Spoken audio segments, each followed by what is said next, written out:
सुस्वागतम सुस्वागतम सुस्वागतम। निसर्गरम्य अशा या पवित्र केळिया गावामध्ये पांडुरंग रुक्मिणीजी हे मंदिर आणि हे जुनं मंदिर, पुरातन मंदिर, आणि या मंदिरामध्ये आज आषाढी एकादशी निमित्त हरिनामाचा जागर भक्तिमय वातावरणामध्ये या ठिकाणी होतोय।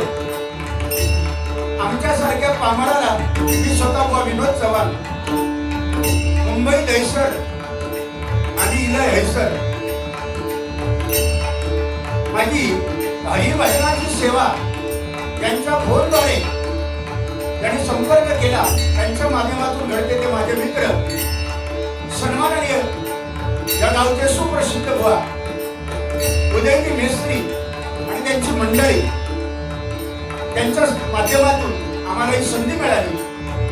अरे देवाजीच्या मनात येते कोणाचे झाले ना, भगवंत पांडुरंगाच्या मनात होतं की हरिनामाची सेवा विनोद चव्हाण बुवा आणि माझ्या या मंडळीकडनं व्हावी।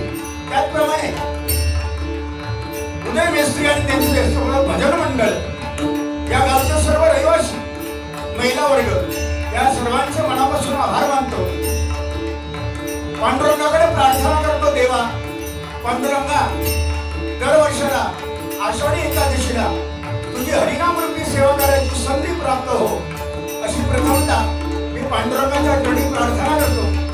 या ठिकाणी पकवानला साथ करतायत ते तारामणी मृदंगाचार्य प्रतापबुवा पाटील यांचे पट्ट शिष्य, जे कोणाला मिळत नाही सहजासहजी, ते माझ्या शब्दात आता या ठिकाणी आलेले आहेत। सन्माननीय तारामणी विनीत दादा धुरी, एकदा जोरदार त्यांच्यासाठी टाळ्या वाजवा।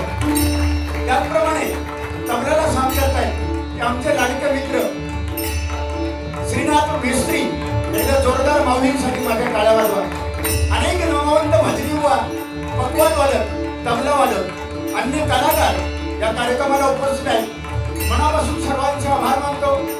माझे परममित्र परमशिष्य शुभम वांगणकर, त्याचप्रमाणे सन्माननीय आमचे ठाकूर देसाई साहेब, सुद्धा आणि त्यांची मंडळी या सर्वांचे मी मनापासून आभार मानतो.